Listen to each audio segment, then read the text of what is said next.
کبھی کوئی ایسی حماقت اتنے ذمہ دار منصب سے قوم نے دیکھی ہو۔ جو کچھ ہوا اس میں تو عمران خان نے ڈکٹیٹروں کو بھی پیچھے چھوڑ دیا ہے۔ ہارا نہیں بلکہ ہار کر بھاگا ہے، اور انتہائی ذلت اور رسوائی کے ساتھ بھاگا ہے۔ کوشش کی ہے کہ اگر میں اس گھر میں نہ ہوں تو اس کے در و دیوار بھی اکھاڑ دیے جائیں، اس کے سامان توڑ دیے جائیں، برتن توڑ دیے جائیں، اور میرے خیال میں ایسا کام کوئی پاگل نہیں بلکہ اس سے بھی آگے باولا ہی کر سکتا ہے، جس کے بارے میں ہم بار بار قوم کو آگاہ کرتے رہے کہ یہ اپنی دماغی اور ذہنی کیفیت کی بنیاد پر ملک کا وزیر اعظم بننے کی صلاحیت نہیں رکھتا۔ چنانچہ جیسے کہ ہم نے کہا تھا کہ یہ ناجائز راستے سے اقتدار میں آیا ہے، اسی طرح ناجائز راستے سے اقتدار سے بھاگا ہے۔ اس حوالے سے عدم اعتماد کی تحریک متاثر نہیں ہو رہی ہے۔ عدم اعتماد کی تحریک میں جو ڈپٹی اسپیکر نے رولنگ دی ہے اس میں انہوں نے اسپیکر قومی اسمبلی اسد قیصر کا حوالہ دے کر رولنگ دی ہے، جبکہ خود اسد قیصر کے خلاف عدم اعتماد کی تحریک آ چکی تھی، اور اب کوئی بھی رولنگ دینا یا اس حوالے سے کوئی فیصلہ دینا وہ اس کے مجاز نہیں رہے تھے، اس کا اختیار سلب ہو چکا تھا، لہذا ان کا حوالہ دے کر رولنگ دینا یہ بذات خود ایک غیر آئینی عمل ہے، جس کی وجہ سے ہمارا موقف یہ ہے کہ تحریک عدم اعتماد اپنی جگہ پر قائم ہے۔ جب عدم اعتماد کی تحریک اپنی جگہ پر قائم ہوگی تو پھر عمران خان کو بھی بحیثیت وزیر اعظم کے اسمبلیاں توڑنے کی سفارش کرنے کا اختیار نہیں ہوگا، اور اس نے جو اسمبلی تحلیل کرنے کی سفارش کی ہے یہ غیر آئینی ہے۔ صدر نے اگر اس کی سفارش پر اسمبلی تحلیل کرنے کا فیصلہ کیا ہے تو یہ غیر آئینی ہے۔ انہوں نے عدم اعتماد پیش کرنے والوں کے خلاف آئین کے آرٹیکل 5 کا سہارا لینے کی کوشش کی ہے۔ یہ نہیں دیکھا کہ جہاں ہم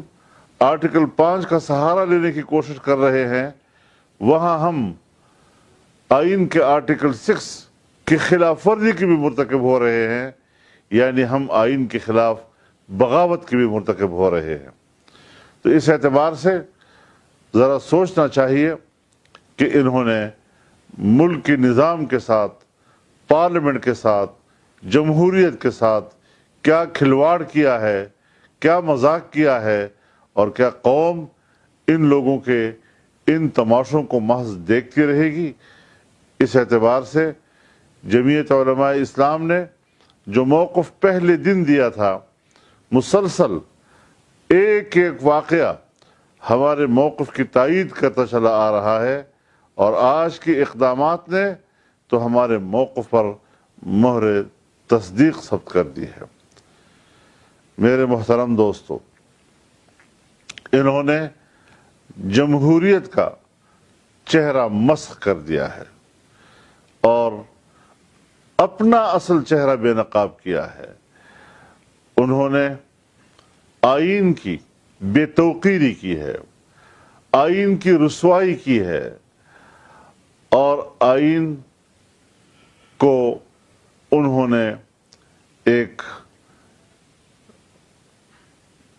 آلہ کے طور پر استعمال کیا ہے، ناجائز طور پر استعمال کیا ہے، جس کو کسی قیمت پر بھی تسلیم نہیں کیا جا سکتا۔ ہمارا आईनी माहिरीन के साथ मुशावरत जारी है और सुप्रीम कोर्ट ने भी इस तमाम वाक़े का अज खुद नोटिस ले लिया है। मुझे यकीन है कि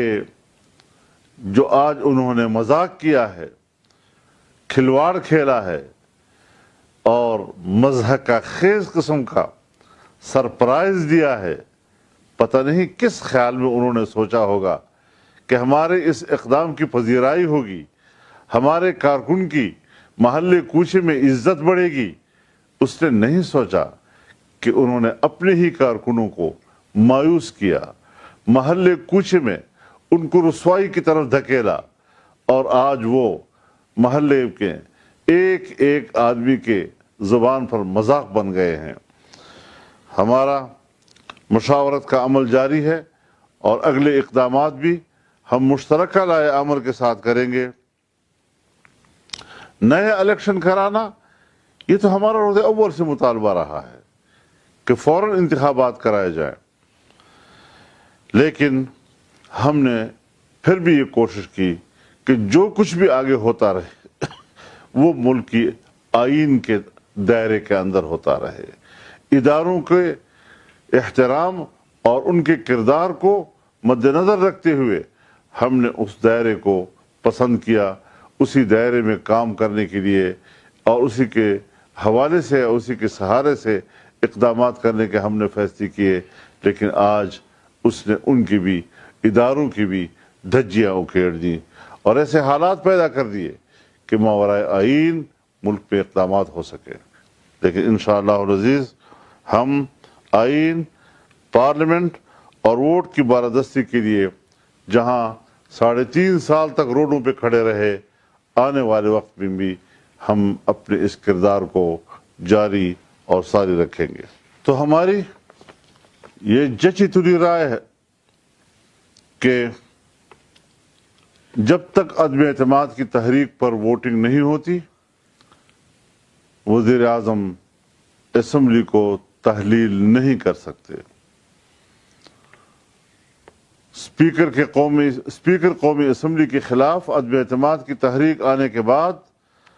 उनकी तरफ से पढ़ी गई रूलिंग गैर आईनी है। अभी उन्होंने डिप्टी स्पीकर के पास इतना वक्त ही नहीं था कि वो अपने राय से फैसला देते। अथॉरिटी के बारे में जब ये शुबा जाहिर होने लगे कि उसने अपने दिमाग को इस्तेमाल किए बगैर किसी बाहर की दबाव से या उसकी डिक्टेशन से फैसला दिया है, तो वो फैसला भी बज़ात खुद गैर कानूनी हो जाता है और उसकी कोई हैसियत नहीं रहती। जाहिर है कि आज डिप्टी स्पीकर ने जिस अंदाज, जिस लब लहजे और जिस जज्बातियत के साथ फैसला दिया, जैसे कि वो एक फरीक हो और फिर फैसला बता रहा था कि ये बाहर से डिक्टेट किया हुआ, पहले से उसका ड्राफ्ट तैयार किया हुआ वही पढ़ रहा था। इस वक्त अथॉरिटी वो खुद थे और उन्होंने अपने दिमाग को इस्तेमाल करते हुए, अपने इख्तियार को इस्तेमाल करते हुए फैसला नहीं दिया है। लिहाजा ये मेलिफाइड है, बदनीयती पर मबनी है और कानून के तहत इस किस्म की रूलिंग देने या फैसला देने के अब वो मजाज नहीं रहे और नहीं उसके रूलिंग की कोई कानूनी हैसियत रही है।